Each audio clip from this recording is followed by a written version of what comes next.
Good afternoon, morning, ladies and gentlemen, mothers, fathers, daughters, sons, brothers, and sisters. This is the Virtual Touring Car Cup, season number 2, round number 7, the penultimate round of what has been a very close championship on both the pros and the AMs here at Sportsland Sugo, Konnichiwa from Japan. My name is Chris Buxton and I'll be your commentator for the pro lobby. The fighting has been thick and fierce on both sides, actually, as I've just mentioned. So let's have a look at the format. Those unfamiliar with how things work around here, this is how everything works. So 8 events over 11 weeks, of which we are drawing near to an end. Very sad, but it has been an amazing ride from beginning to end. 3 15-minute races, of which we will have again here at this Japanese it's quite an underrated circuit, in my honest opinion. Pro and Am split into separate lobbies, as mentioned. Over at Dat Husky on Twitch is where you'll find the AMs, and Facebook and Instagram for benefits, for reaches as well. Right, this is how the calendar has gone thus far. We will be concluding next week at the mighty Donington Park. But right now, it is Sugo, which is such a great circuit, as a lesser known by and large. This is how the pros rather will look. One thing to bear in mind.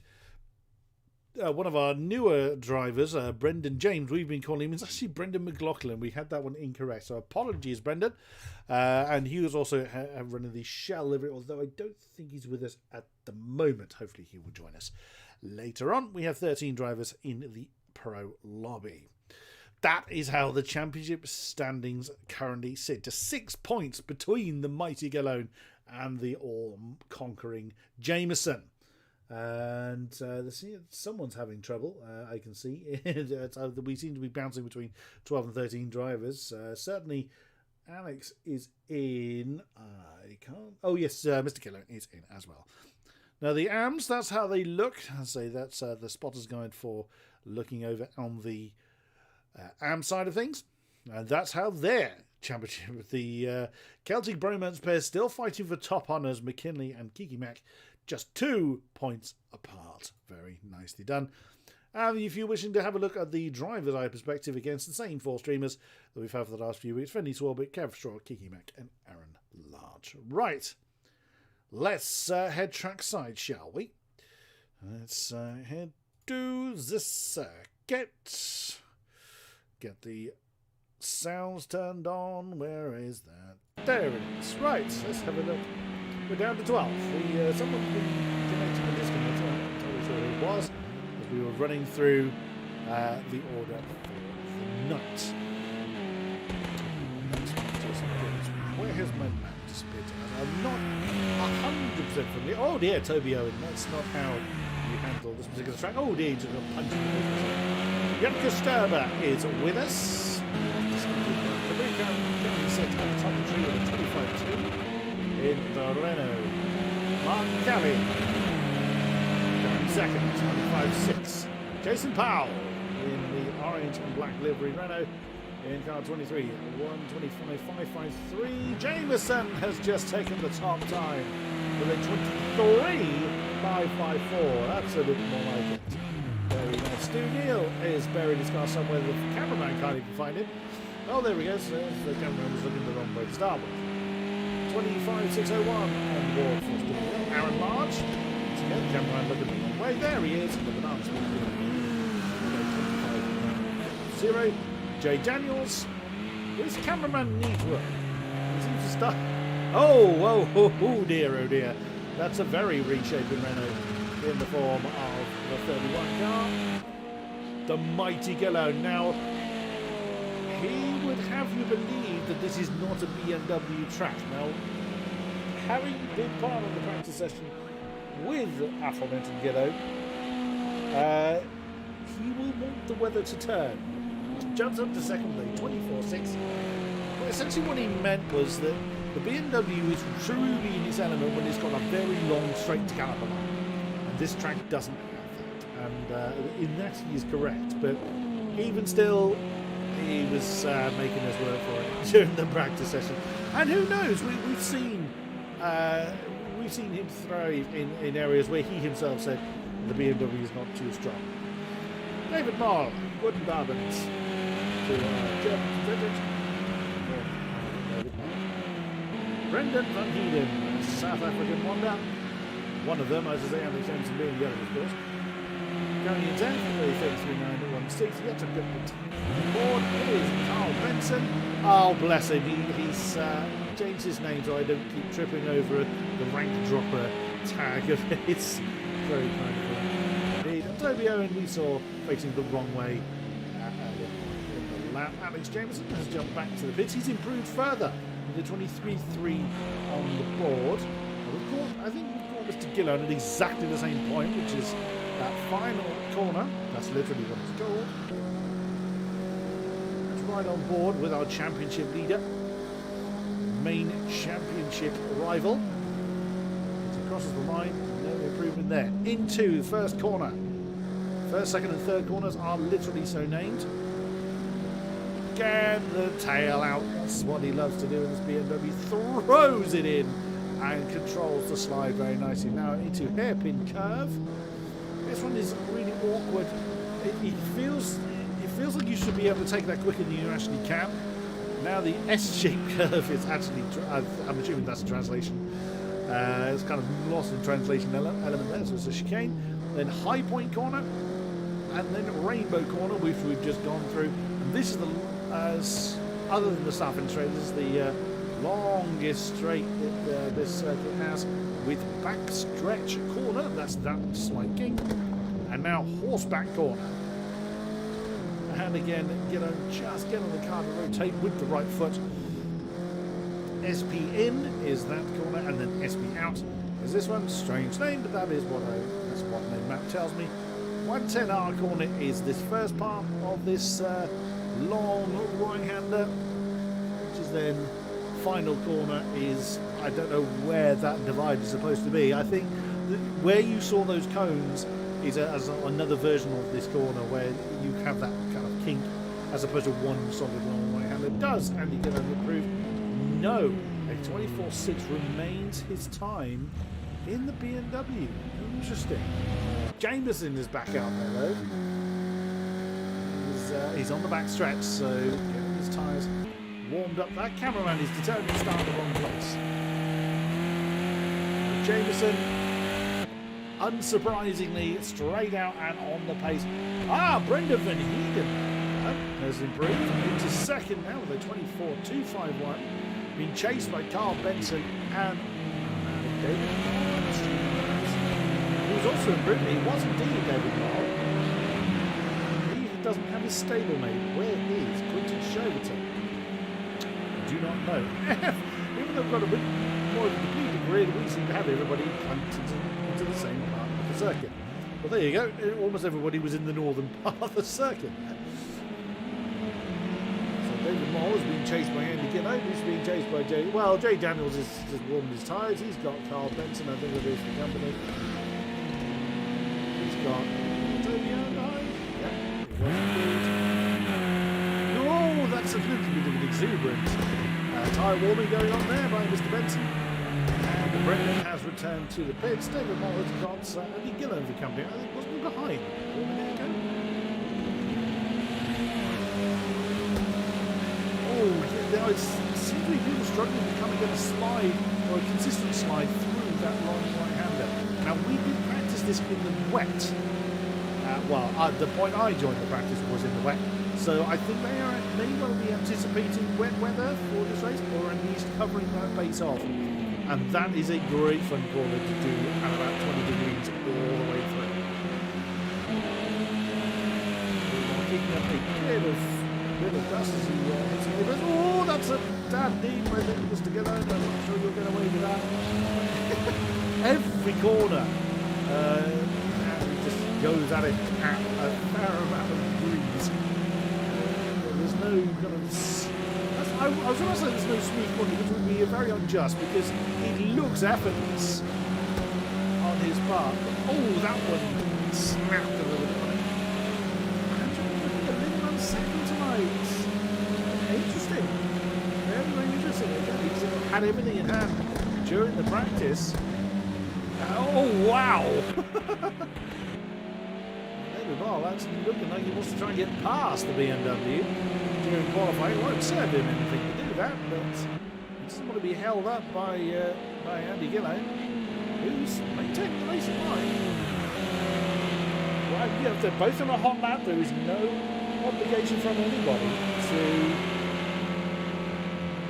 from either of them to back off or anything. If they're both on a hot lap, then deal with it. David Ball's had a big old load of slipstream up the hill and improves as a result. 1:24.375 and actually demotes the car he's chasing one position as a result of that, putting Andy Gillane into first place. David Ball has backed off this time. There's only 4 minutes to go, so plenty of time for people to improve. Now we come through the final corner with Jameson. That's right on board with our champion.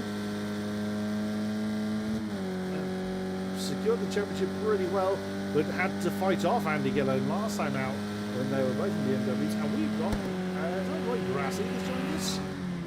So was that an improvement? No improvement from Jameson. We're right on board. That's as you go on board with Mr. Jameson. Turn 2. 1 2 wide. So settle for turn 3. The Renault seems to deal with that to the level much easier than the BMW does. One analysis from Andy Gillane that the BMW does not like changing direction on a regular basis. This place is full of corners. Interesting to see how Jameson is just piling as opposed to one smooth movement through that turn. I'm assuming that's how the onboard camera makes it look. I can't believe he's feathering the steering quite like that. I wish he was on a control panel. Can't look at the behaviours as he's coming through us, in and out. Roy Grassi with us. We've got 13 drivers. It's Jason Powell and David Moll return to the pits. Jameson sticks very much on the inside line through that final turn. Does he improve? 23.347 his current time. Is there an improvement? There is not. His competitors are breathing sigh of relief for now. Where's Roy Grassi? There he is, just crossing over the line to start his time lap, leaving a little late. I'm not sure if it was Roy that was having the disconnected problems earlier. He seems to be running. Sol Cooper Motorsport representative. He's not with us.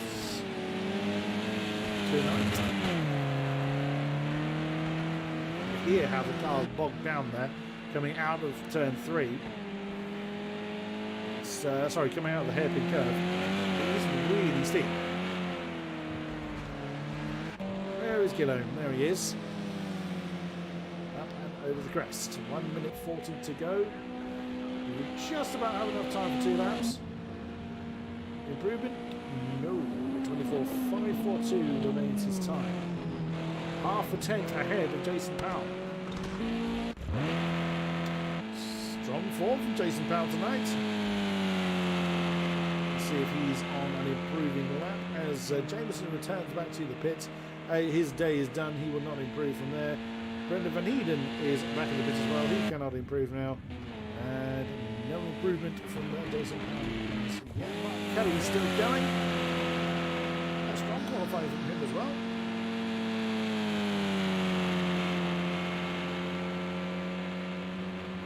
Who's that he's chasing over the crest? Can't quite see who that was.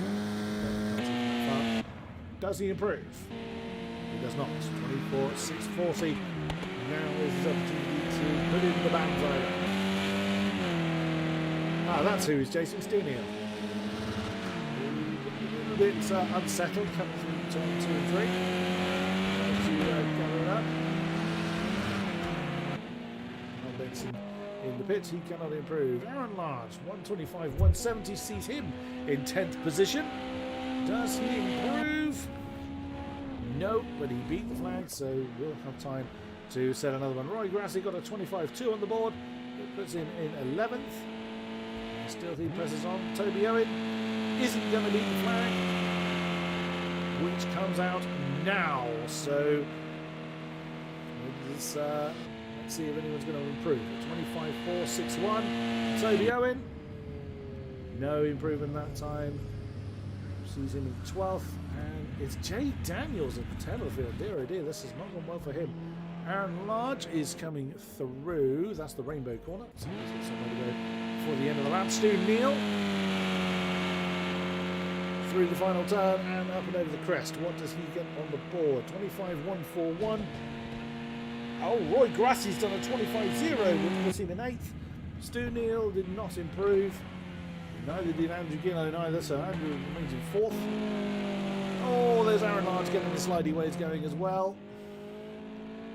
It's great fun to do when you get it right, I can assure you of that.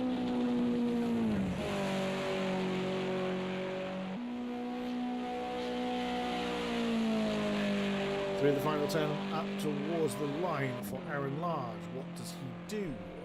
Over the crest. 25.170. The cap's really short. And I don't know how that fared for him. So it's Alex Jameson with a 23.3. Nini a second and clear of anybody else. Brendan Van Heeden in second. So it's the South Africans that lock out the front row. David Mon, Andrew Gillow in row 2. Jason Powell and Mark Kelly row 3. Jacques Sturber and Roy Grassie on row 4.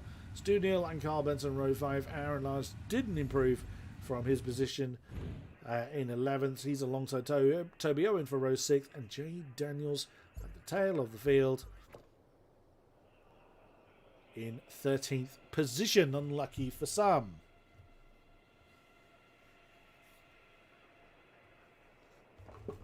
Time for a quick drink before race number 1 of the night gets underway.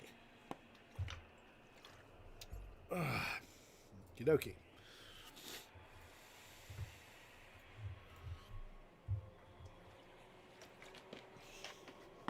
So as always, it is a 15-minute race. Looks like we're in for some good weather, which will not please the BMW runners, which there are only 2, Andrew Gillow and Aaron Large.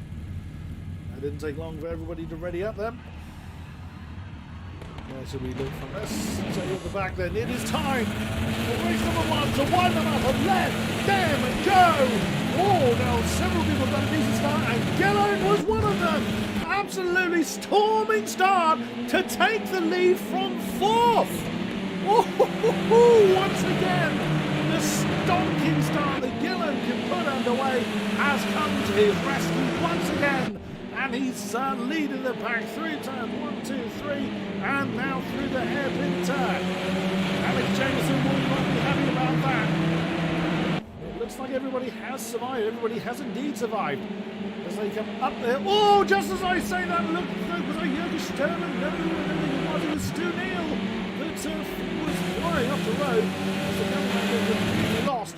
It doesn't look like there's been any particular impact. Oh, Rory Grassie going to get out of that.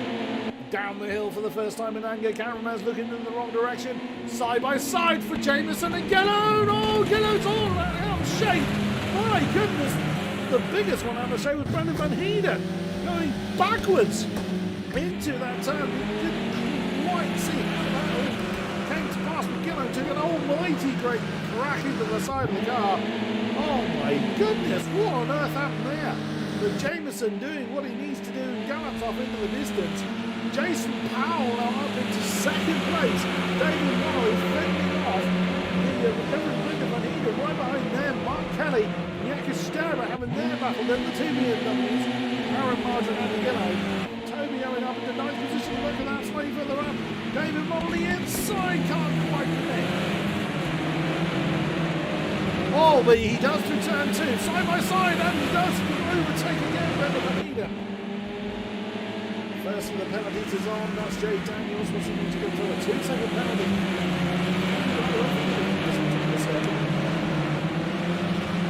And Gillow's got the head of Aaron Large as well. There's Mark Kelly. Oh, no, that's Brendan Van Heeden has pulled over. Brendan Van Heeden's pulled aside. Has he got a problem? I think he must have a problem. What on earth is going on there? He's fallen all the way down through the field. Rain going on there for Brendan, as the cameraman is totally lost. Jameson leads by 2.5 seconds now. But look at this pack that's right behind him. Second to seventh.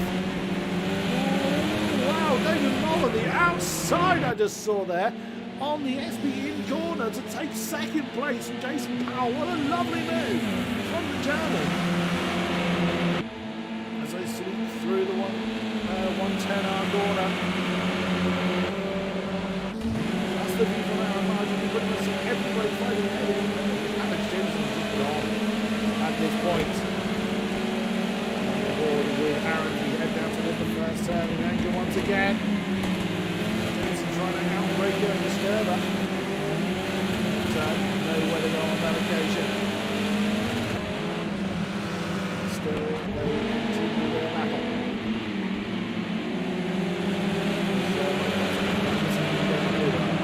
Excellent. Turner, the field's not actually that far spread out, other than Happy Stevenson.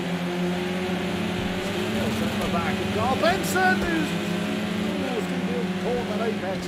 And the chicane a little bit hard. Jay Daniels with one round with the penalty. So now with Brendan Van Heaton, who again is having trouble. I think Brendan's must have some kind of technical problem. Keeps pulling over like that. On board again with our line. Bit of a lock up there from. Couldn't quite tell you what's not a main power in the end of Sturba. Not 100% certain, but there's a lot of fighting going on here. And he's desperately trying to make it. Down quotation, if nothing else, to keep his championship hopes alive. Another almighty great impact we have from Brendan Van Heaton, who is just crawling, unfortunately. What a shame. Once again, trouble befalls Brendan, who started second in this race. A huge shame indeed. This lead pack, once again, Jurgen Sturba having a look at the inside of Mark Kelly. Couldn't get him down, coming to turn one. To work his way past, but he's got to be very, very careful. We don't know what extent of the damage he's carrying. And of course, he's working his way through a very heavy scrapping pack. So he doesn't want to be punted off for someone trying to mind their own business and having their own fight. But equally, he doesn't want to lose too much time with Alex Jameson. Alex Jameson, the only man in the 23s, 23 at 5.99 in the Renault.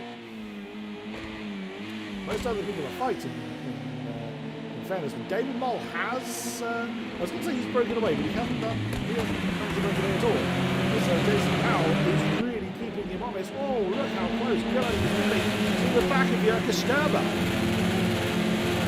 Very, very close indeed.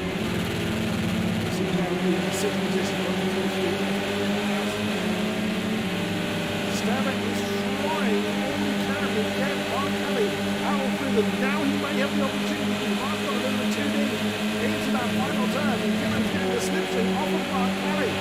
Sturba is now actually caught out because Mark Kelly's able to get slipstream off those ahead of him. Here comes Gillen, but where can he go? He hasn't got anywhere to use that additional pace of Sturba. He's holding on to the inside line. Can roll side by side for Sturba and Kelly. Going through turn two. What can Gillen do? On the back of Sturba. That's all very number one. And still no change in position. Oh, that was a bit of lag there. Hopefully that hasn't caused any damage to Gillen's car. Wow. Well, that has allowed those. Powell and Moll. We saw these two fighting pretty well at Brands Hatch last time out. What a way to start the racing for 2021. Had a Vinny would go well, and not been disappointing at all. Once again, Sturba finding out Mark Kelly going down towards the horseback corner. So, I think that's Powell once again. Fighting David Moll. You can see the top of the shot.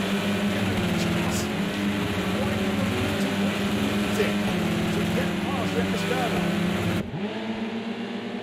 All the way through the corners, through the twists. There's quite a lot of elevation change at Sugo. Through the final turn. What's going to happen here? Slipstream for Sturba, slipstream for Gillen. Up and over the crest. What can Mark Kelly do? Is Sturba going to commit this time? no, again. Oh, Mark Kelly's got 2D. And that's cost him 2 positions. And through to 4th and 5th respectively is Disturber. Oh, Mullen Powell! Jason Powell trying to work his way past him, but not for 2nd place, and almost. That was so close. Brilliantly driven for both of them. That unfortunately has cost them time. Oh, Powell was getting very close to the boot there of David Bond. Almost pushing him towards the horse, not the horseback, they come up through Rainbow Corner. That has condensed this pack of 6 cars back together again. As Alex Jameson now leads by 10 seconds almost. Just under 7 minutes to go. My word. Still right down the back of the field. Actually, Toby Owen's not that far off of this pack. So Toby Owen has managed to make it through the battles he was having. There's Roy Grassi joined the qualifying quite late. 2 seconds for Jay Daniels, 3 second penalties for Daniels and Benson. Toby Owen hanging on in there. Moving forward in the fight, he's gone with Jay Daniels and Carl Benson respectively. Van Heuden as a ghost. Oh, not again. Powell has got a penalty. That's what decided things last time. He's got himself a penalty. It's a 2-7. Oh, that is going to be costly. Very, very costly. Picking himself and Sturber's gone very, very wide. Is Gillo going to try and slip through? And he does. Oh, Andy Gillo. Wanted to look a gift horse in the mouth. Jurgen Sturber got a little bit too big into the hairpin curve, and the Scotsman did not disappoint. He dived on that opportunity and threw into 4th. And he's going to inherit 3rd position from Powell, and that Powell will just run over the distance on Brendan Van Heuden has finally made it back to the pits. Powell, again, Powell would have knocked up a little bit there. Cameraman still looking in the wrong direction as the battle force. If you look at the proximity markers, it's one big battle, but you can quite clearly see it's not quite like that. It is a battle for 2nd and a battle for 4th, realistically.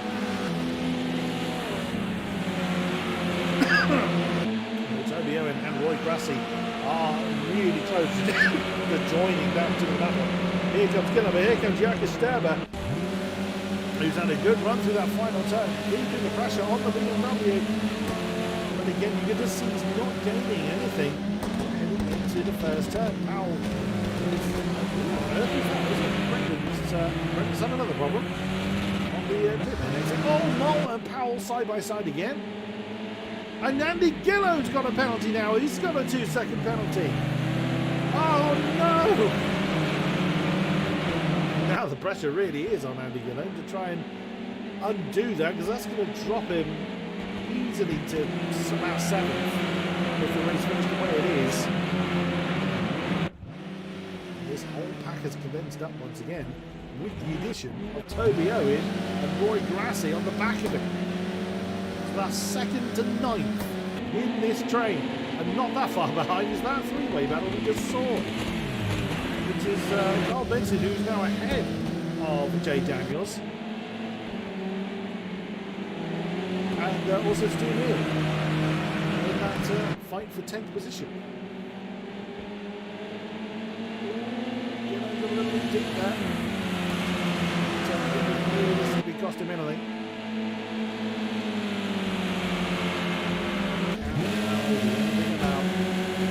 David Mobbs is doing exactly what he needs to do. As long as he keeps that penalty count on 0, he will have the podium in this race. 3.5 minutes to go. Probably about 3 laps, I guess. It will be 3 laps.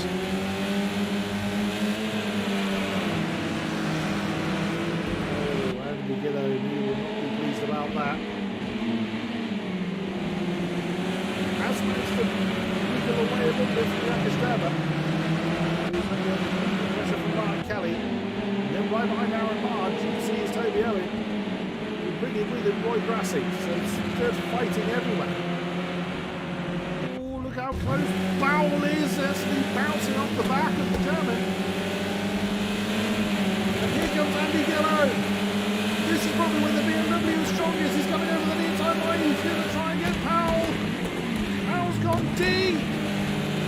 Oh, locked up a little bit, but no, couldn't capitalise on it. My word. Oh, Powell tried to switch to the inside line to the SPN corner. Oh, and Gello gets alongside for this SP out. Wow, that's not a common overtaking position, but no one's allowed to get on that. Sweeps on the outside, but can't hold it. Oh, 110R, and that's for Jürgen Sturmer back into play. That's back Jason Powell off the back of David Moll. My word. And again, he's pulled out from the slipstream. He's going to try and outbreak the Renault, which is very, very hard to do. He's nosed ahead. He's got the inside line, but Jason Powell's trying to hold it, but he's gone off the road. Oh, he's going to try and come back underneath the BMW. He gets a bit sideways coming out the second turn. And Gillen has just about fended off Jason Powell. Oh, big lock up there for Jason. He's been there for so long that he was going to drop him outside of that position anyway. Oh, Gillen, no, he's gone way too deep. He's lost the position to Jürgen Sturmer and to Mark Kelly. Oh, he's unravelling for the Scotsman. My goodness, you do not see mistakes very often from Andy Gillen. Oh my word, he's going to hope for a good race too. Wow. Wow. And oh, this cameraman, absolutely inspiring. Look at this on the board with Roy Grassi. This whole crocodile is just amazing to see. Oh, Aaron Lodge under pressure from Toby Owen now. They're coming into the 110R corner. Toby looking to claim 7th position. He's got the inside line. Has he got the momentum though? Not quite, but he will have the potential on the inside of the first turn. Final lap now in race number 1. Toby Owen couldn't maintain the momentum he needed. Just to remind you who your race leader actually is. It is this man, Darren Smith. He's just minding his own business, still setting lap records up front. David Moll, though, has probably aged 3 years. The pressure of Jason Powell has mainly been Jason Powell, who he's had to fend off all race long. Powell, Sterling, Kelly, Gillo. Finally, this pack begins to break up a bit. Aaron Large has fallen off the back of Andy Gillone and he's fending off Toby Owen and Roy Grassi for 7th place. Andy Gillone might, if he's lucky, get the gap that he needs to lose on the positions. Everything doesn't change. Still 2 for Powell, still 2 for Gillone, still 3 for Vincent. That's 6 for Jay Daniels. So it didn't even see Alex Jameson come over the line. But your winner in race number 1 is the champion himself. He is taking the win very convincingly. With second is going to be a lesson. Weird circumstance happened. And he's already having a bit of a weave. Jason Powell can come past him. It makes no difference. Second is going to go to David Moll. Third over the line is Jason Powell. But it becomes Jürgen Sturmer. 4th, Mark Kelly. Strong result there. Jason Powell falls to 5th. Aaron Large 6th. Gillen lost 1 position due to the penalty. He finishes 7th. Andy Toby Owen in 8th. Roy Grassi 9, all in really, really short order. Stu Neal claims 10th position. Carl Benson is dropped to 11th. Jay Daniels 12th. And still going, although not very quickly, unfortunately, is Brendan Van Heeden. Oh, goodness me. He's actually on the back stretch. He's not going to make it home from there, I wouldn't have thought. And he's off the road. It's going to be one to forget for Brendan, unfortunately. He's out. He will not finish the race from there, unfortunately. The timer will have elapsed before he comes home. How strange. He really is feast or famine for Brendan. He never seems to have that consistency that his talent really deserves. But he pondered on, he didn't give up, I'll give him that. But sadly, it is not going to reap anything for him. And that is the timer done. Race number 1 goes to, very conclusively goes to, Mr. Alex Jameson. Very nice indeed. Apparently I can't be heard properly over the engines. I apologise for that. I will sort that out later on. But Alex Jameson takes the win. David Moll second. Jurka Sturber in third. Mark Kelly 4. Jason Powell 5th. Aaron Large in 6th. Andy Gano 7th. Toby Owen 8th. Roy Grassy 9. And Stu Neal rounds out the top 10. Now I have been joined by someone. Let's have a look who has come on board. Oh, I have several people coming to say hello. Let's see who we have got. Bear with me whilst I have a little bit of a fiddle with the levels as well. Because that was pretty intense. I have been joined by... Aha! We have been joined by our Podium 3. So let's have a first chat with someone we don't often get to chat to and who I will actually be teaming up with in the next season that's going to be happening in between seasons 2 and 3 in the Vintage F1. It's Jurka Sturber. Hello to you. Hello, guys. I believe... Is this your first time in the on the podium for VTCC? Yes, this is my first podium, so I'm very happy. I imagine you are. It was a very well-deserved podium indeed, sir. But you must have really felt the pressure then, because you were under a lot of it. Yeah, I'm really happy to be on the third place on this race because I like this Sugo race track. So I'm really happy. Yeah, it's a great circuit. When I was practicing with you guys earlier in the week, it's great fun to do. But it certainly seems to favour the Renaults. Were you aiming for a podium coming into this? Did you think that a podium was in reach? Sorry again, please. I don't listen. Did you feel that a podium was possible for you coming into today, or were you just kind of going for it and seeing what happened? I made the maximum for third place, so. Excellent. So I think the third place is good for me. I'm so very happy, much so. And we will see what can I do on second race. Look forward to it. Hopefully we'll see you back in the box after race number 2. Thank you very much, Jurka Sturber. Thank you very much. Guten Abend, Herr Moll. Guten Abend. Good to have you here again. Oh, wow. Wasn't that... Did you feel under pressure? Because you looked like you were just doing exactly what you needed to do, other than a few interesting moments from Jason Powell. You looked like you were just doing what you needed to do. Let me tell you, I was under so much pressure, and I just 5 minutes before the race, I ate 2 slices of cake, which I now regret because I feel a little bit sick, and the pressure from Powell was just immense. I have no idea how held him behind him. That was just, oh my god. Oh, yeah. That was brilliant to watch. It was, whilst I was trying to keep an eye on various positions, certainly in your big train. Were you only concentrating on defending against Jason, or were you mindful of the fact that you had like half the field right behind you? I know that if I find behind Jason, I'm going to get slaughtered by the rest of them. So Jason was basically the wall between us, and I had to give everything and a bit more to hold him behind me. Luckily, in the end, it even came down to penalties, so even if he overtook me, I would be second. But beating him on track is even greater. Absolutely, very well deserved. And best of luck for race number 2. Thank you very much. Great race, David Moll. Dankeschön. Bitte. Hello again, Alex Jameson. Good evening. I will be honest, we really didn't see a lot of you because you did what you typically do and you just disappeared.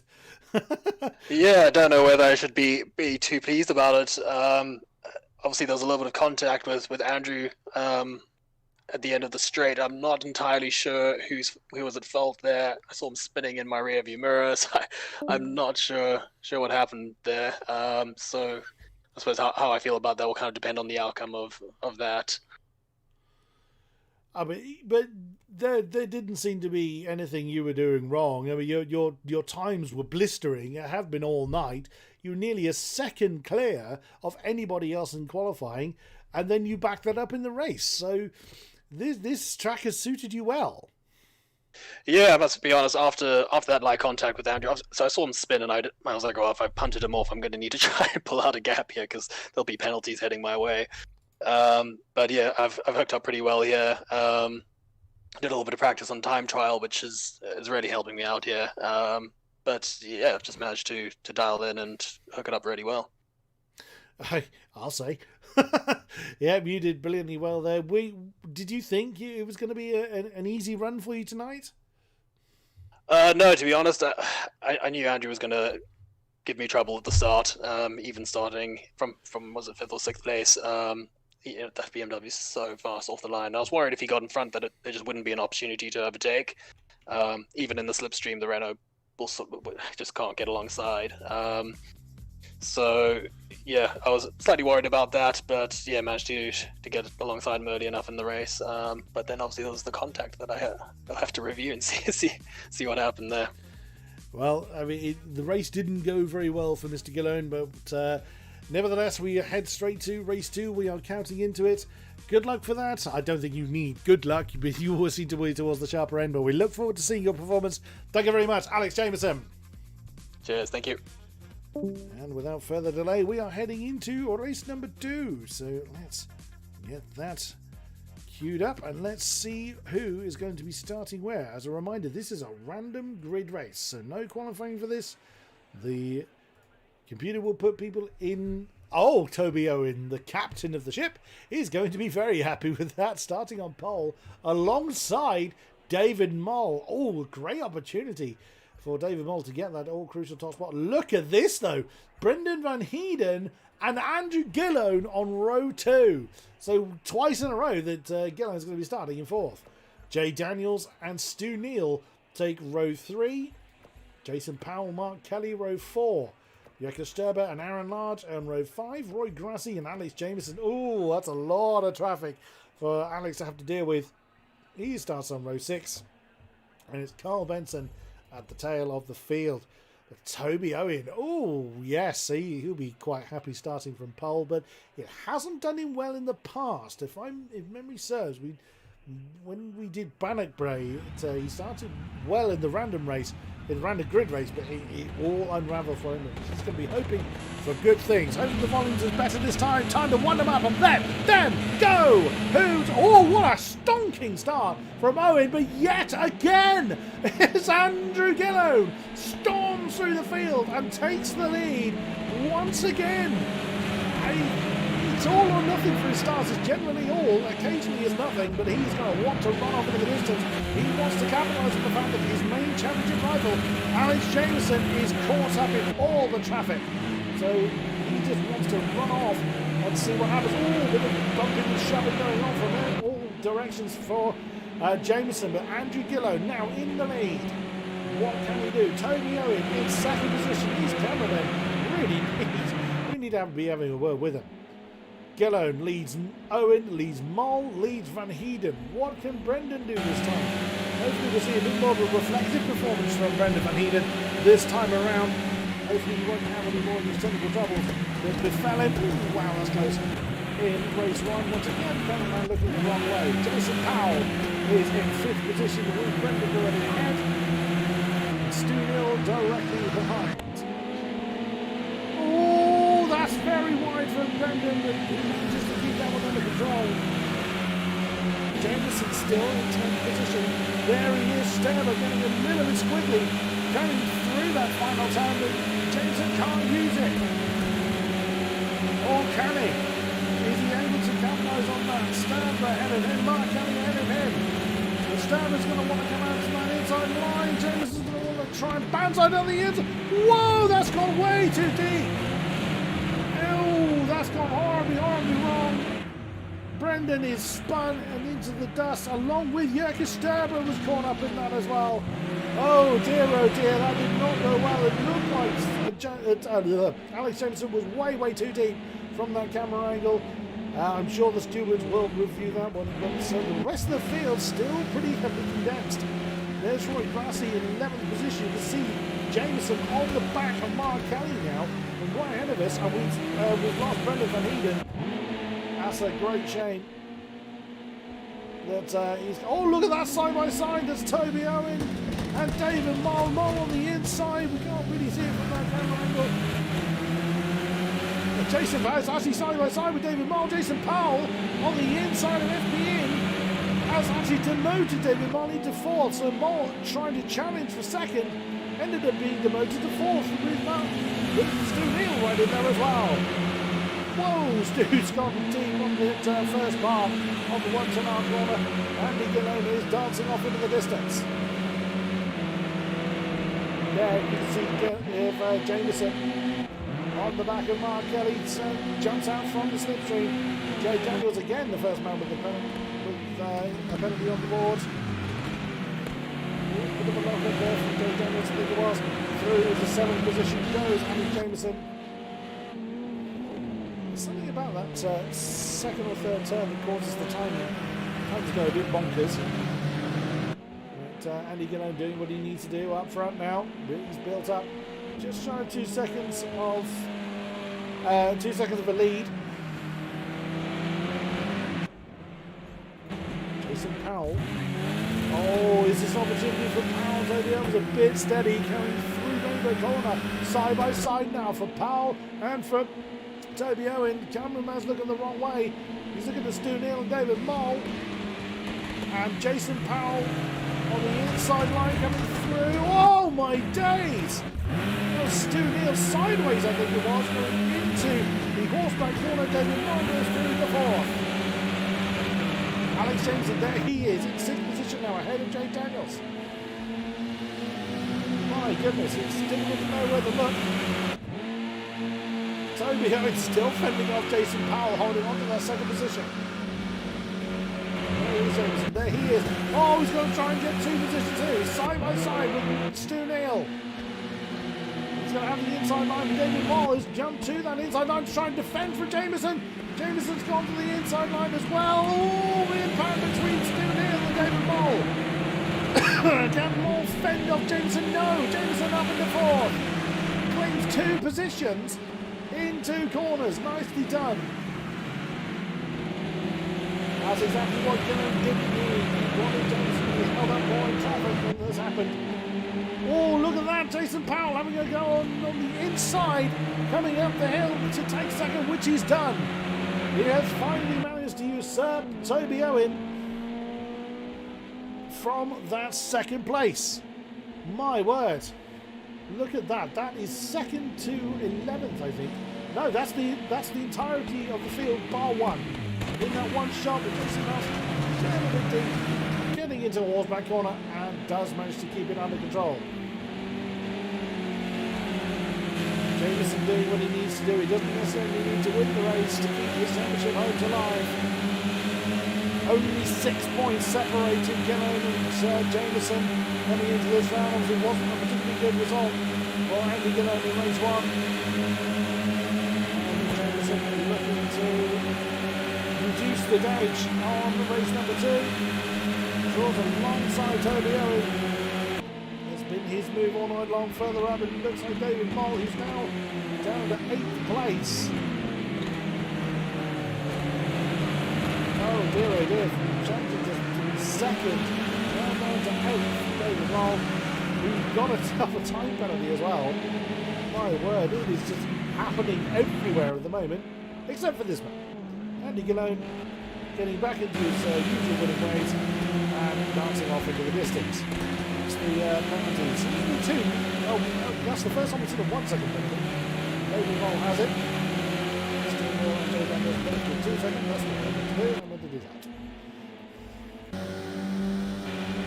And there goes Alex Jameson on the inside, Jason Powell. See how broke. Fellow runner. Jason Powell's hanging on in there, taking on through SPN. And no, Powell holds him. Here comes Toby Owen. Through SPN out now. There's Stu Neal in the background. On board with Toby Owen as Jason Powell's gone a little bit deep there. Through the final turn, and Jameson up into 2nd position. Jason Powell lost that momentum, or has he? There you see Andy Gillone going from turn 1. Jason Powell's managed to go back into 2nd. But with Jameson having the inside line, Jason may want a little bit too wide there. Stu Neal's got himself something in front of the eight. Or has he added to Stu Neal? Yeah, he's added to his champion. Now 4 seconds ahead. And that is Jameson up into second place.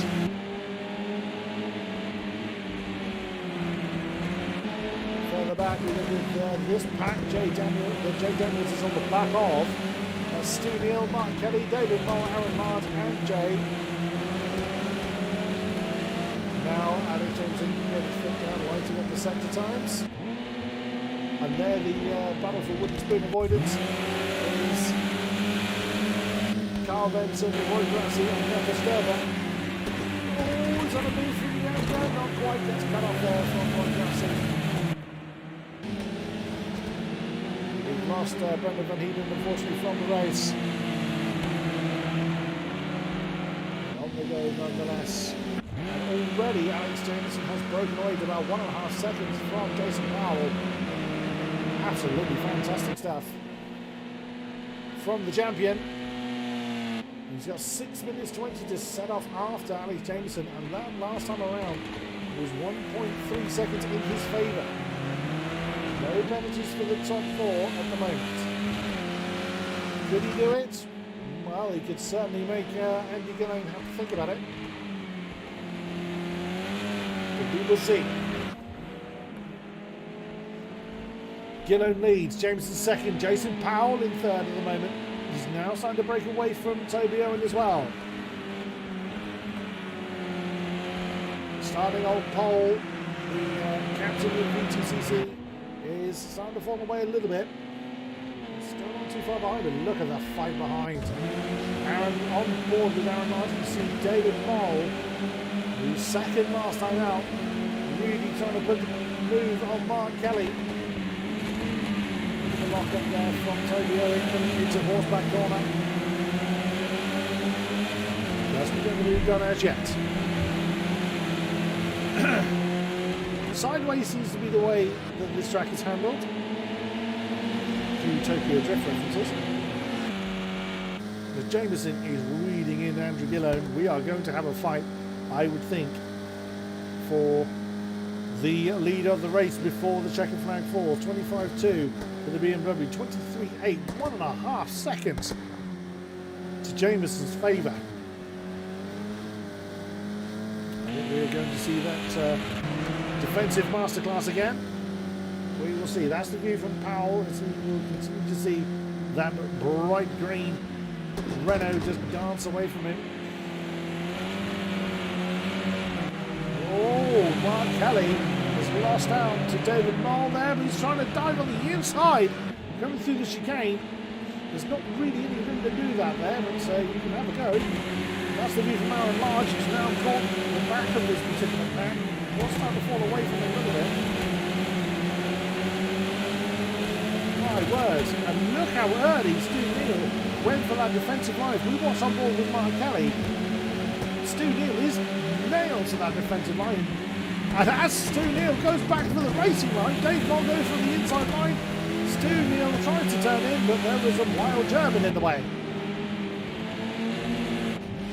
Toby Owen is still losing the back of Jason Powell, unfortunately.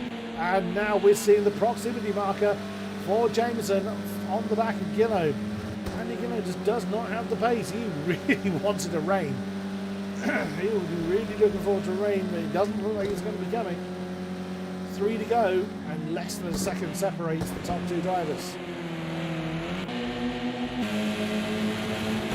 On board with Aaron Arndt again, you can see Stu Neal trying to get that position back from David Moll that he's recently lost. David Moll at the 5th position now. Still being pursued by Mark Kelly and Aaron Large. Oh, that was a bit deep into turn 2 for Stu Neal. And that's David Moll with a penalty now. 4-second penalty. David Moll straight alive. That's going to sting. Roy Grassi is on the back of the field. Oh, never mind. Yeah, Sturber is now there. He's getting overtaken by Roy into the chicane. There was me saying it wasn't an overtaken spot. All side by side for Jameson and Gillane. If the cameraman would look the right way, we'd have seen that. Well, that was an inside manoeuvre coming into horseback corner. I wonder whether Gillane has accepted his fate on that one. Because the pace from Jameson has just been absolutely amazing. And already, just look at the difference that Jameson's managed to build in just a few corners. I think Andrew Gillane just had no choice. He had to just accept that Jameson was the faster driver. And again, look at that 1.7 second difference to the Renault's favour. You don't defend against that kind of discrepancy. Ball with Aaron Hart again, the four-way battle for 5th position. Mole, Neil, Kelly and Marsh. And not far down the road is after Toby Owen. Wheeled in by this particular pack. It would have been. David Mole's lap on also was in for as well. A penalty! Oh, Stu Neal got it all wrong. And Mark Kelly capitalised on that very low driving. Mark Kelly could have ploughed into the back of Stu Neal very, very easily. But taking the opportunity from that mistake and through to 6th position for Mark Kelly. Down the hill and towards the horseback corner, Stu Neal shaping on the inside move and can't get it to it. Stu Neal needs that to be wheeled in by David Mole now. Mole carrying that 4-second penalty. He's really going to have to go to undo that one. That's going to put him behind the pack that's chasing him. But they never give up attitude. He is pressing on nonetheless. Jay Daniels is now at the back of this particular pack.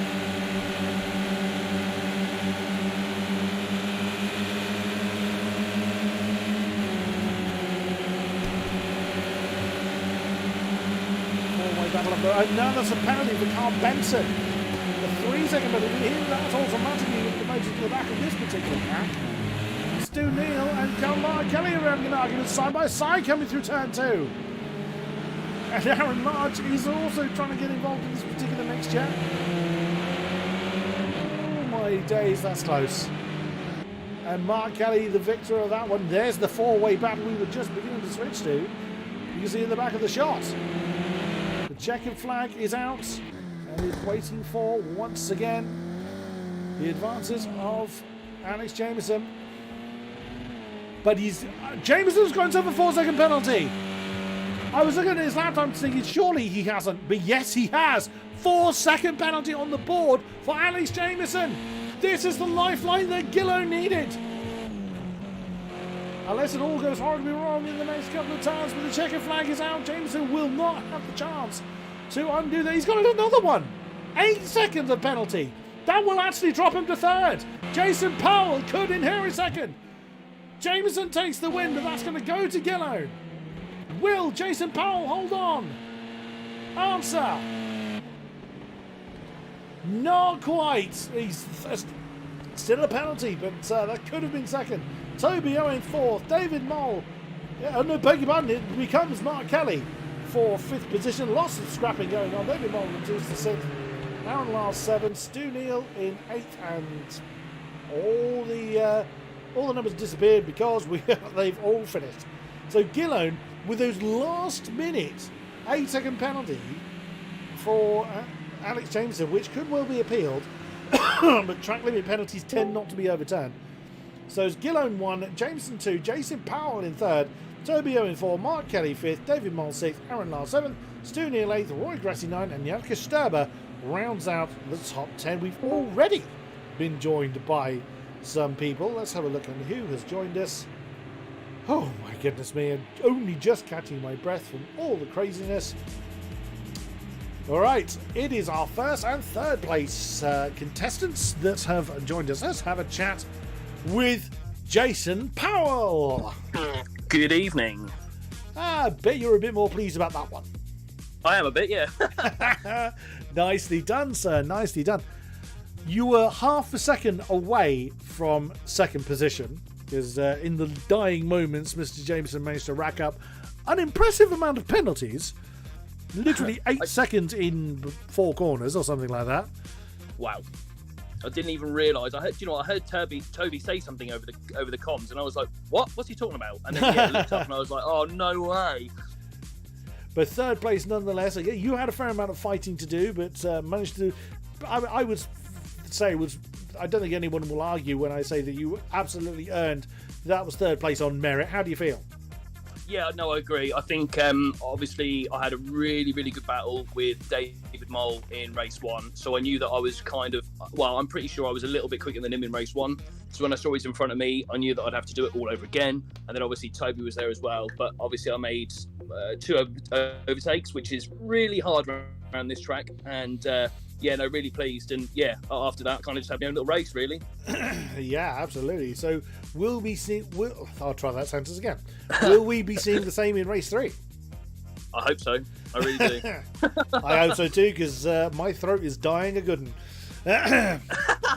Excellent. What a way for it to go. Thank you very much, Jason Powell. Thank you very much. That's a little bit more like it, Mr. Gillone. Yeah. Now, you were saying in practice that this track does not suit the BMW, and I think it's fair to say that Alex Jameson has godlike pace at the moment. That's it doesn't suit it suits his Renault. I seem to be faster than most of the others, although qualified 4th, so maybe not so much. You've amazingly started 4th twice. Yeah, and probably will again for race 3. But, as long as it's 4th or better, then I can manage to get into turn 1 and P1.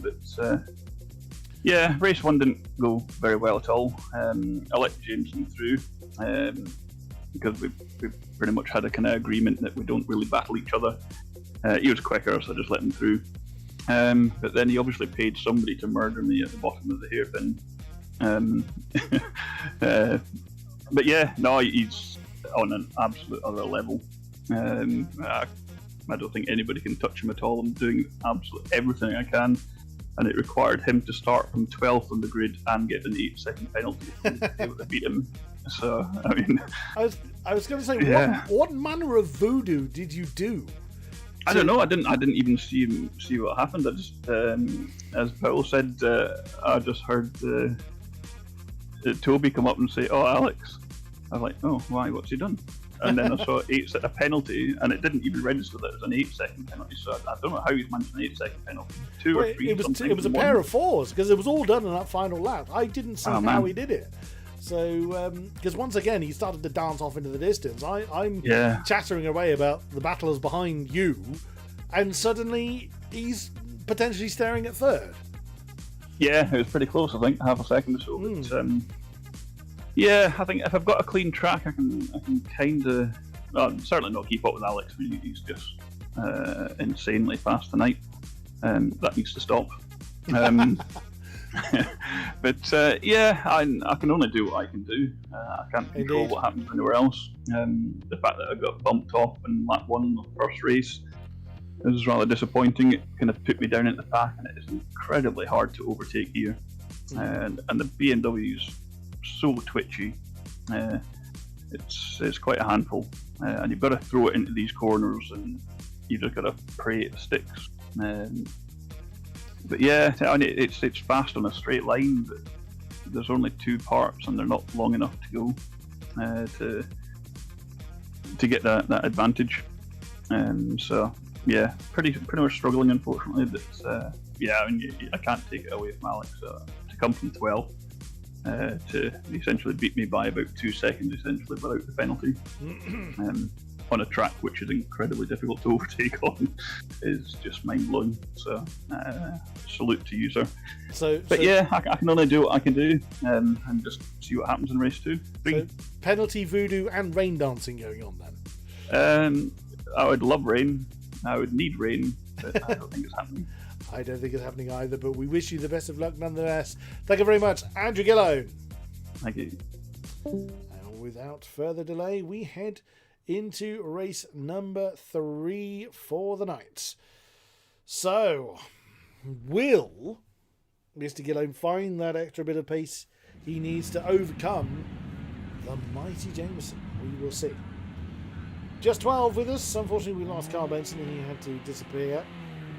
Brendan is back. Hopefully his technical trouble is more dealt with. We will see. We will see. Roy Grassi, first out. 15-minute qualifying precedes the final race of the night. Standard setup. Doesn't look like the pack being led away by Roy Grassi. What will we see? And there we go. We already see the sliding Gillone at the back of the shot. Oh wow, that's very exuberant tyre warming going on from Alex Jameson. Looking at the weather forecast, we're not looking at rain, so sadly that's not going to favour Mr. Gillone. Wow, look at the amount of tyre warming that's going on for Jameson. He's not wanting to lose a second here. I think he's probably those penalties probably will be weighing somewhat on his mind. David Moll's got an absolute faceful of traffic. And I am assuming that is Stu Neal ahead of him. They're going to have to sort this out.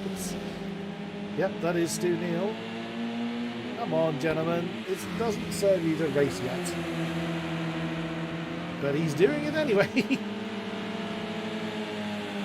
Well, that is David Moll now ahead on track at least. Let's have a look from Roy Grassi. Let's have a ride on board. We did it a few times for race 1, but let's ride on board with Roy Grassi as he comes into turn. We're into the hairpin turn. Bit of a slide there on the exit. And through the chicane. Up to the top of the hill. Oh, high point corner now into Rainbow Curve.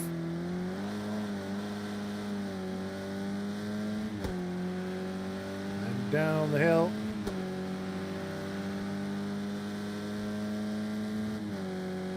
Towards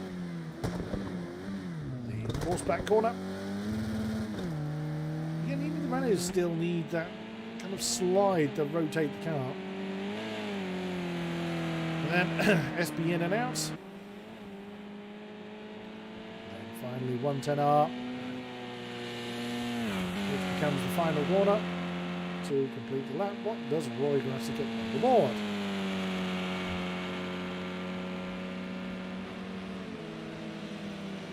I know Andrew Gillone's behind him on track and he's dragging someone up the hill. Roy Grassi first to get a time on the board. That's a 24.8. That's not bad at all. Jason Bauer, 24 flat.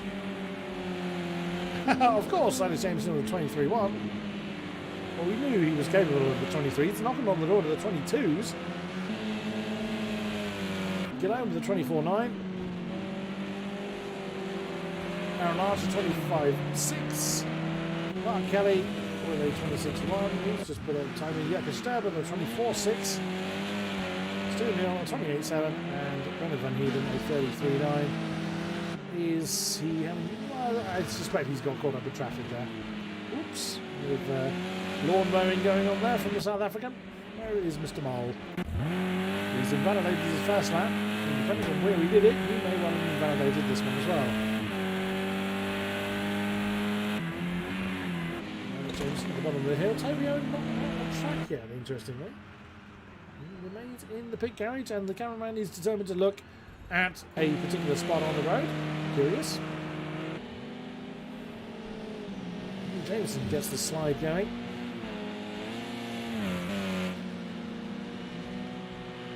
David Moll yet to get a time on the board. Roy Grassi back in the pits with a 24.868 on the board, sees him in 4th position.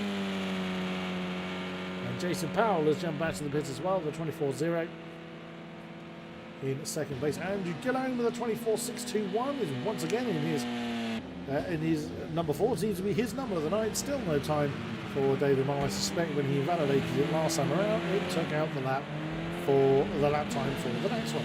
Oops, that's Jason Powell coming out of the pits. Didn't get in David Moll's way.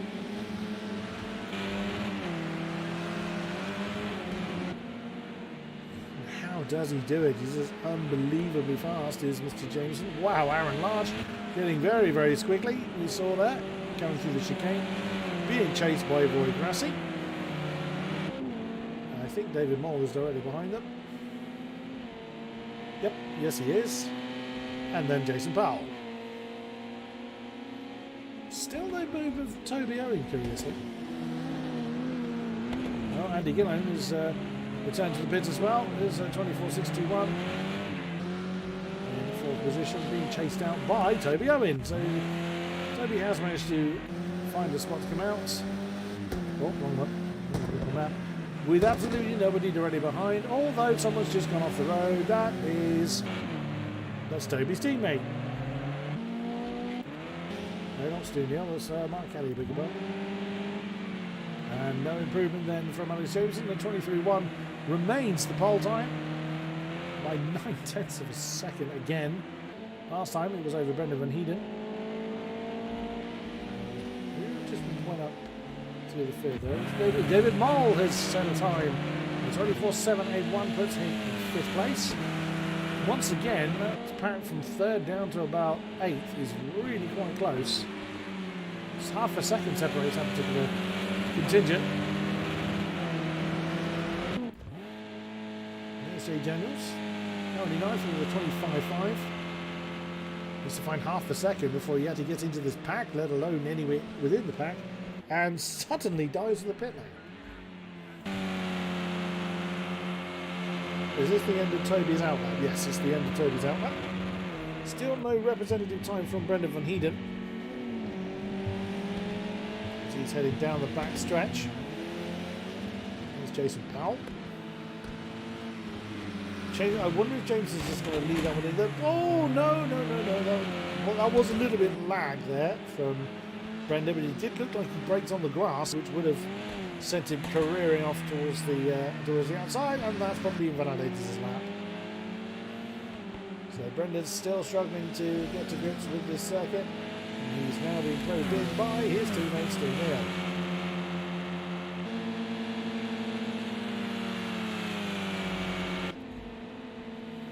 Roy Grassie's got some company.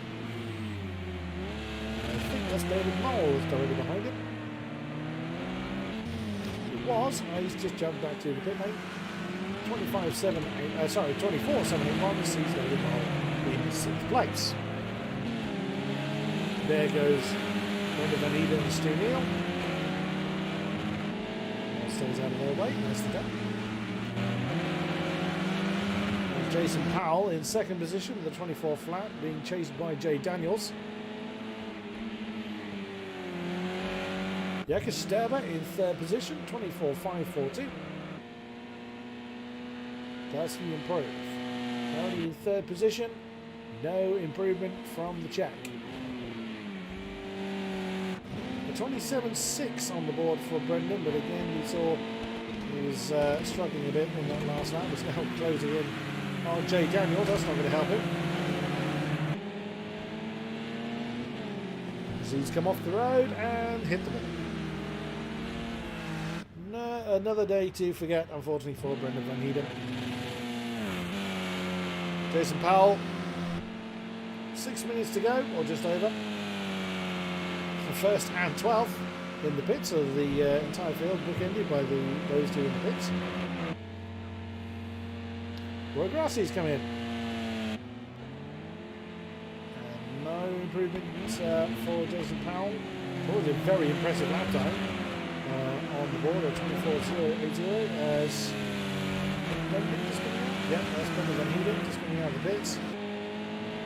He's staying out of the path of Jay Daniels and David Mole and Stu Neal, although not quite in that order. Jakob Sterber has I think he just invalidated his lap, and Powell has come back into the pits as well. Roy Grassie has demoted Andy Gillane. Andy Gillane and below. Jumping up the 4th with a 24.617, just 4 thousandths of a second, separating himself from the Scotsman. Jason Powell's come out again. He's still feeling like he's got time to find, or just having some practice laps. It's been quite a strong round. Penalties aside, it's been a strong round for Jason Powell. Oh, gets a bit of a tail wag going on. Out of the chicane. Is that Toby Owen behind him? It is indeed. Where's Roy Grassi? There he is. Going through SPN. SP out. Down the hill to 110R.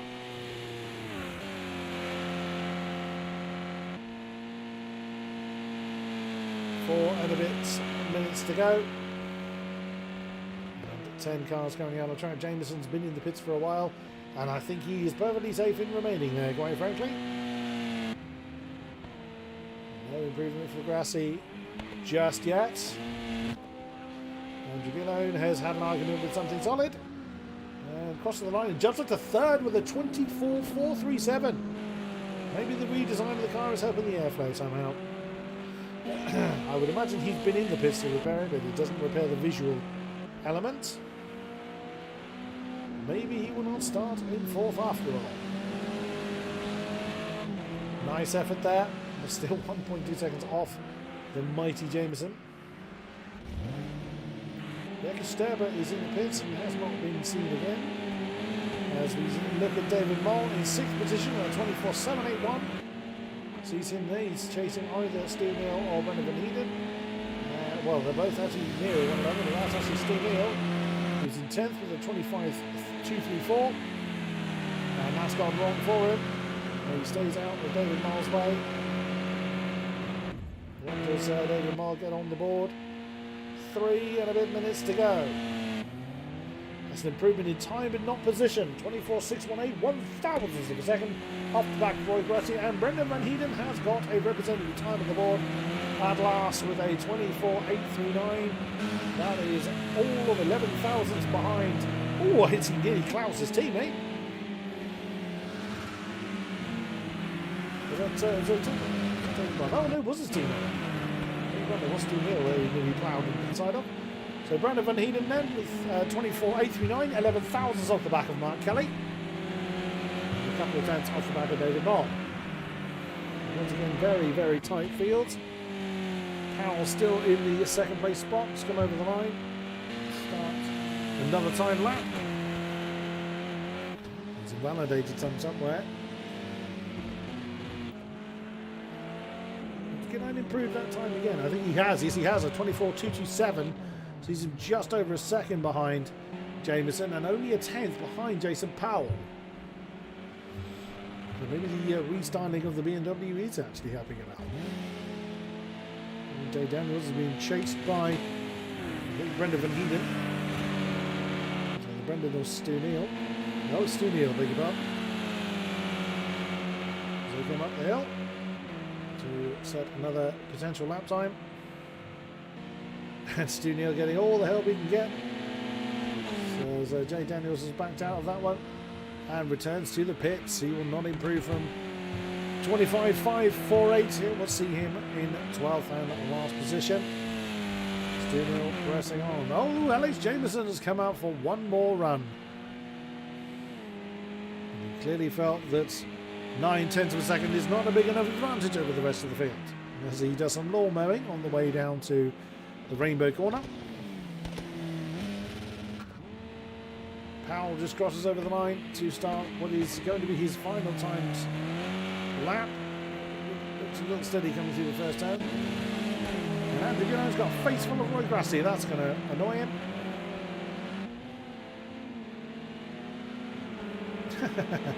He's still pressing on though, but he won't have gained any time from that. Mark Kelly has called it a day. Oh, and Roy Grassi's fallen off the road. Roy Grassi in 5th position, another 24.6. There's Jay Daniels, I believe. No, there's not Jay Daniels. That must be Jason Powell at the top of the chart. It is indeed. Oh, wow. There's less than 1,000ths of a second between Roy Grassi and David Moll. And the checkered flag is about the floor. Where is Alex Jameson? He has started a one more time lap. Checkered flag is out. And there's Powell. Coming around 110R now into the final curve. Roy Grassi has gone back to the pits. Did Gillone improve? I doubt it, because we did see him quite sideways. He's even parked on the line. And Powell did not improve. Jameson's back in the pits. Mole is still going. That's not Mole. That's Mole.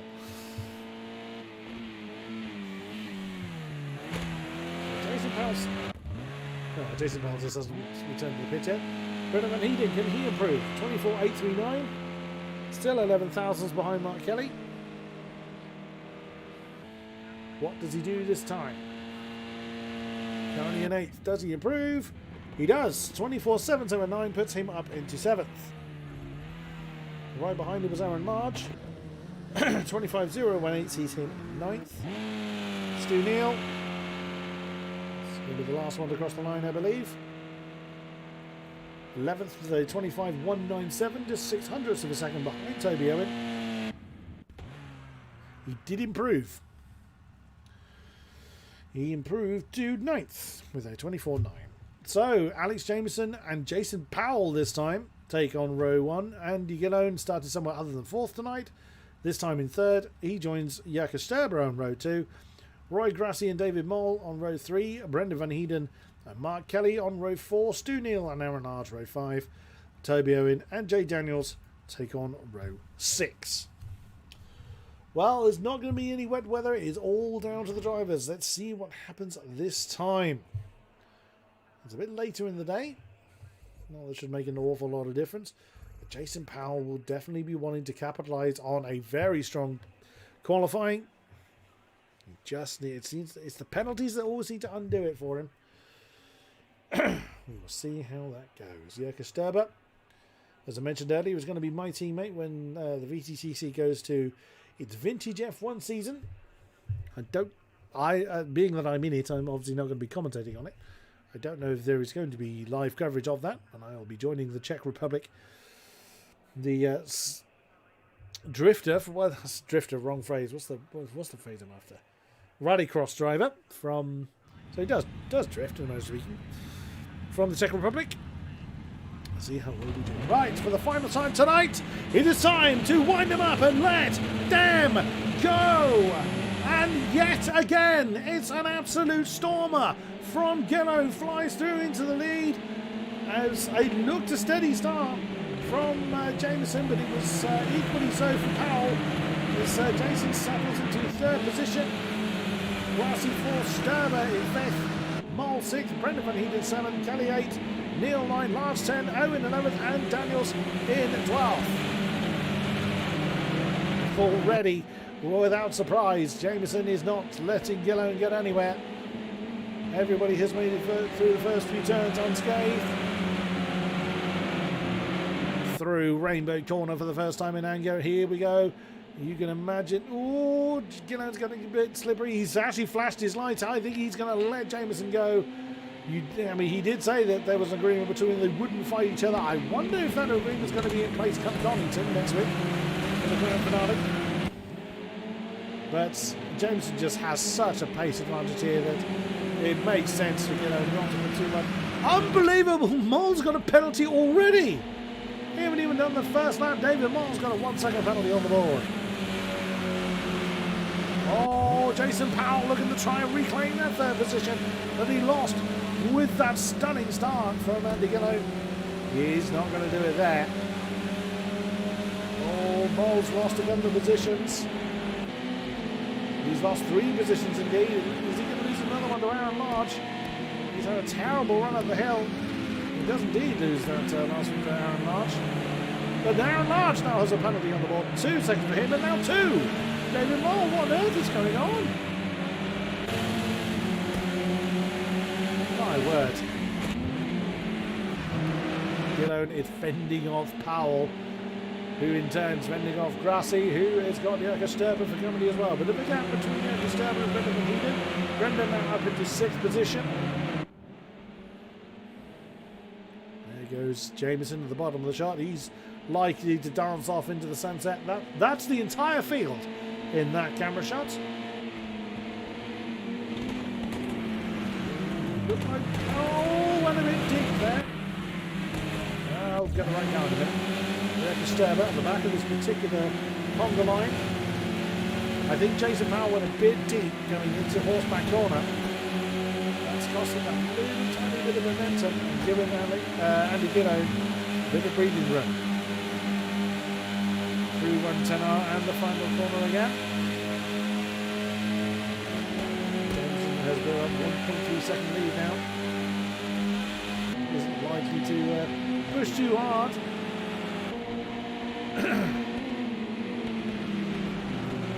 Everything is pretty tricky here, as Andy Gillian was alluding to.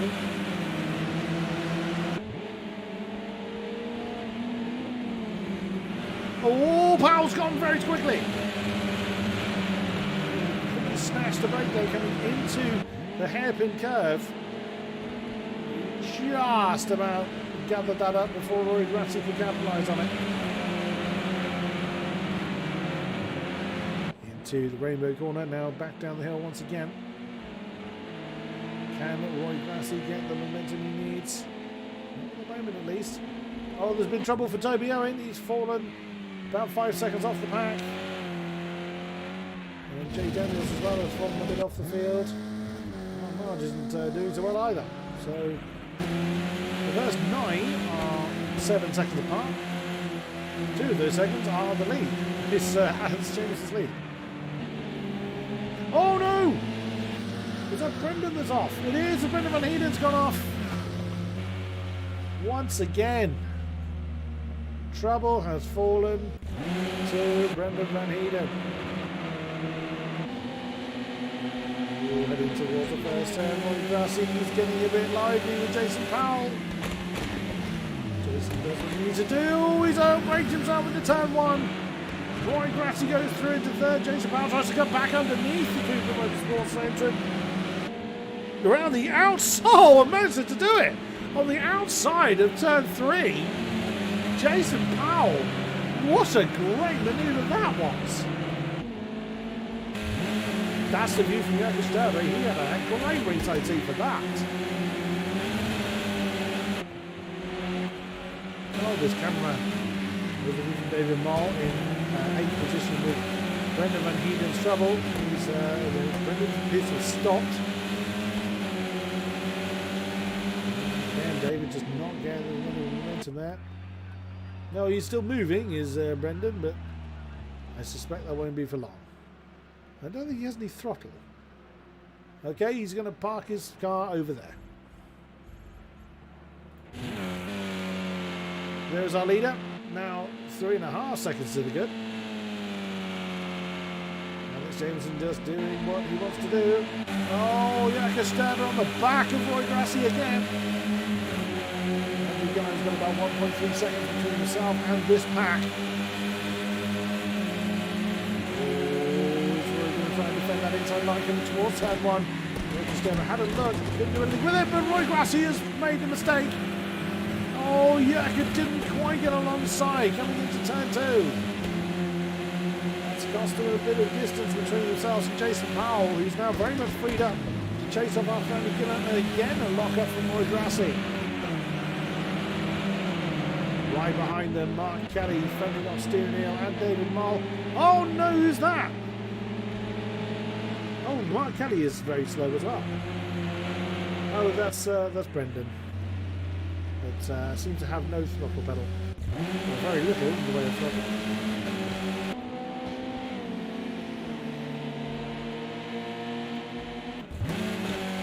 Oh, is David Moll going to make a move on steering on the inside of Horseback? No. It's better that one. Here, the exhaust banging away as they come down through the gears. Look at Jakob Sterber, he is nailed to the back of Roy Grassi. And 8 minutes to go and already the lead up to 4.5 or over 4.5 seconds for Alex Jameson.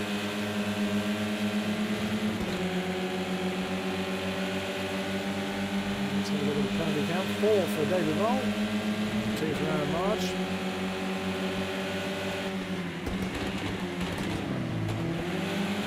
A lock up there for Roy Grassi. Not quite close enough that time to capitalise on it. is going to make an interesting. It's going to make an interesting championship position coming into Donington next week. Feeling that isn't going to favour the BMWs either. So that one may come down to the weather. It's the UK after all, so it's almost a high percentage of rain for that reason alone. Look at that. David Moll still on the back of Steven Hill. Has not found a way past him yet. And there you go, that's second to seventh in that one shot alone. Oh, that's tyre smoke there from Roy Grassi. Not able to do anything about it. Steven Hill went a touch deep. Nothing too bad. Jump up to Jason Powell again. He is 8/10 behind Andy Gillum, was 3/10 quicker that last time around, so we will have a battle for second, it seems. So essentially we have a battle for second and a battle for fourth going on at the moment.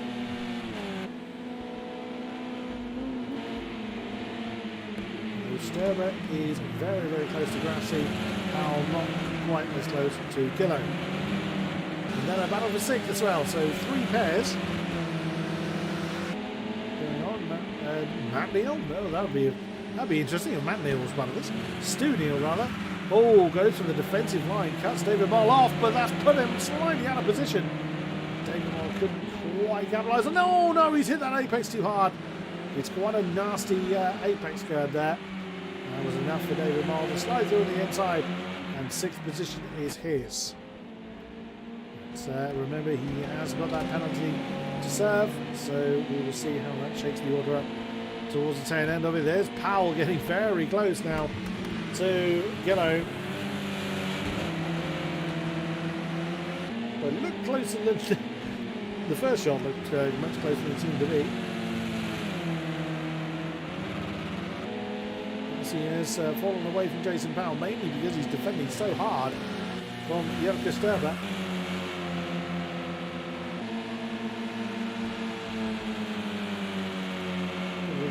There's only two people in the 24s, that being Jameson and Powell. That is the view from Jason Powell. That's what 8/10 of a second looks like. Oh wow, look at that. 0.005 of a second between the two lap times of Andrew Gillum and Jason Powell. No penalties on the board yet for the top 5. No, Aaron Large has gone on the penalty board, we've just seen. 2 seconds for him. 2 for Large, 3 for Daniels, 4 for Moll. 4.5 minutes to go.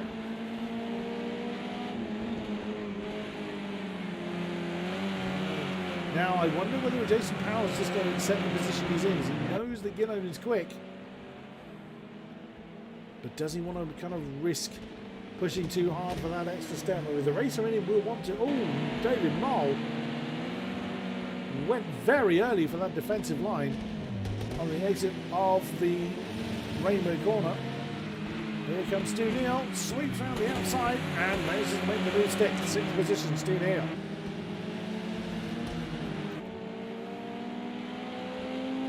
Still, Powell keeping Gillum on this, although that gap has increased a little bit.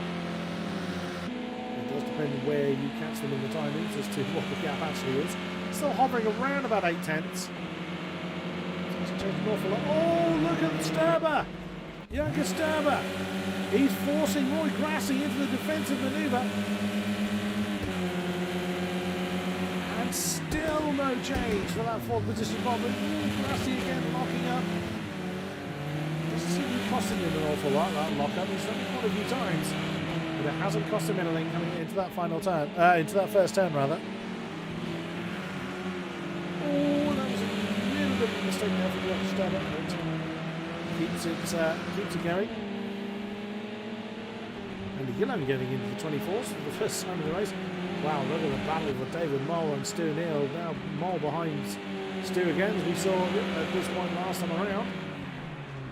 Oh, nearly side by side coming into the Rainbow corner. And up the hill again. Is this an opportunity for David Moll to try and get past Stu Neal again? As Stu Neal did to him only a lap ago. No.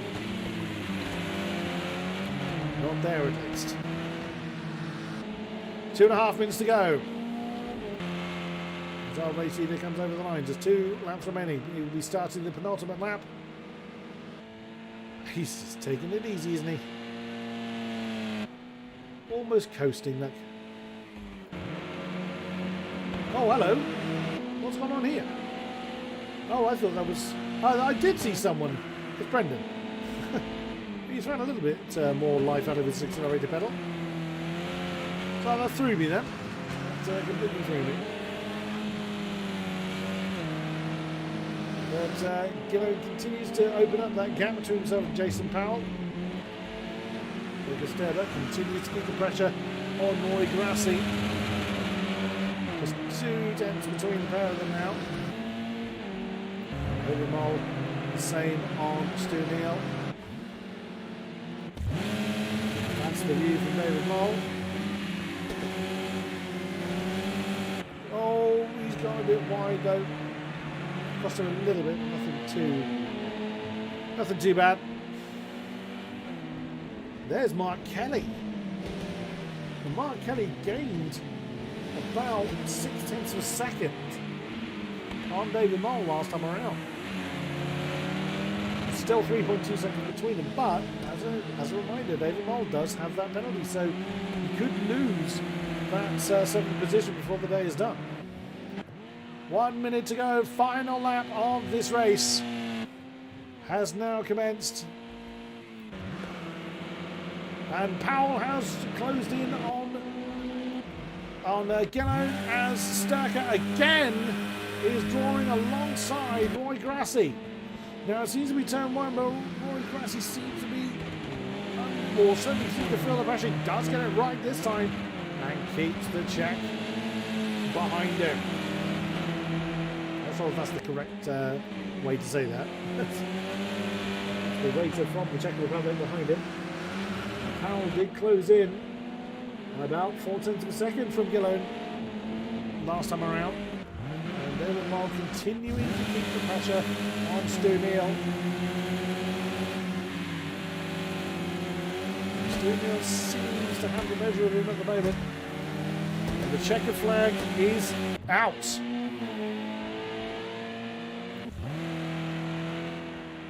And just a couple of corners to go, it is going to be the clean sweep for Alex Jameson. It's been a bit more of a mixed season for the champion, but he very much returns to form here in Japan. Your winner for race number 3 is Alex Jameson. Second, but not by a lot, only by 0.3 of a second. Oh, tantalisingly close for Powell, but it is going to be Andrew Gillone. Fends off the advances of Jason Powell for 3rd position. Roy Grassi only just keeps Jerker Sterber at bay for 4th. And Stu Neal crosses the line ahead of David Mole. And I think, is Mark Kelly going to gain? No, Mark Kelly actually fell behind. Or did he get his own penalty? No, so Mark Kelly made a mistake somewhere. David Mole holds on to his 7th position. Mark Kelly in 8th. Aaron Large in 9th. Toby Owen is going to cross the line in 10th position. And Jay Daniels crosses the line in 11th. And a very weary Brendan Van Heeden heads over the line. What has happened to him? So then, as confirmation before Stewart's intervention, 23.2, nowhere anywhere near that kind of lap time. Alex Jameson takes the win. Gillone 2, Powell 3, Grassi 4, Sterber 5, Neal 6th, Mole 7th, Mark Kelly 8th, Aaron Lars 9, Owen in 10th, Daniels 11th, and Brendan Van Heeden at the tail of the field. My word, what a race it has been. What a night we've had. Absolutely incredible stuff. And we have been joined by our rampant Scotsman and our race winner. So 1 and 2 from the podium are with us. Andrew Gillone. Oh, that's so hard work. You have no idea how hard it was. Did you age a little bit, keeping the advances of young Mr. Powell behind you? Oh man, I kind of eased off a tiny little bit at the end because I just thought if I get a penalty, then it's gone. So I just have to make sure I was getting the apexes right and the exits right. So I wasn't going. I was maybe 9/10, but it's so hard. I've got nothing more than that. So I really did look that Jason was keeping you honest pretty much the whole way through that. So yeah, no, he was catching at the end definitely. So it was more penalty avoidance than anything else. Yeah, it was just. I mean, I didn't get any warnings. It was just that I didn't want to get any warnings, and so yeah, it was always going to be a kind of damage limitation because I knew Alex. It was just blisteringly alien fast. So we'll have to take his car into scrutineering because that's definitely dodgy. But no, and again, it's just an awesome driver and awesome pace tonight. He's unstoppable. But So- I've come away with, other than race 1, which was a bit of a mess, but yeah, I did everything I could, so I'm happy with how I drove. But I couldn't do any more than that, to be fair. So yeah, True enough. So what are your thoughts for Donington then? rain, please rain. Yeah, I don't know. Again, I don't think it's a super BMW track again. There's lots of kind of medium to fast corners, which BMW struggles with. But yeah, I don't know. I mean, I came into tonight with a 6-point lead. I think that's going to have disappeared. Certainly with a P8 in race 1, Alex will have collected wins and fastest laps and poles and all sorts of bonuses in there. So pretty certain he'll be going into the last final race in the points lead. But yeah, it's racing. You never know what happens. Yeah, True enough. He could have an awful race or two, and it could open it up again. I don't know. But yeah, we'll see what happens. See what comes of it. So a 2-minute success penalty applied to car number 3. Now we will see how that goes. Thank you very much, Andrew Gillone. Thank you. Alex Jameson once again. Hello. Good evening.